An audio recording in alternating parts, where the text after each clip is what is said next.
అబ్రహాముకున్నటువంటి ఆశ, అబ్రహాముకున్న కోరిక, అబ్రహాము ఆజ్ఞాపించిన విషయాలు, తండ్రిగా నీవు నేను మన పిల్లలకు చెప్పాల్సిన విషయాలు ఇవే, మన ఇంటి వారికి బోధించవలసిన విషయాలు ఇవే. ఏం చెప్పాలి? అయ్యా మీరు నీతిగా బ్రతకాలి, న్యాయముగా నడుచుకోవాలి. మూడవది, దేవుని మార్గములో మీరు నడవాలి. ఎప్పుడు చెప్పాలి ఈ మాటలు? నిరంతరము వారికి చెబుతూనే ఉండాలి.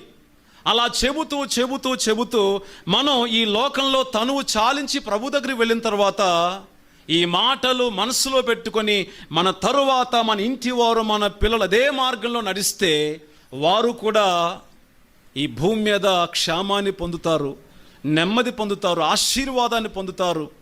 అంతేకాదు మనం ఉండేటటువంటి రాజ్యానికి వారు వస్తారు. కాబట్టి ఎప్పుడైనా ఇలాంటి విషయాలు మీరు మాట్లాడారా?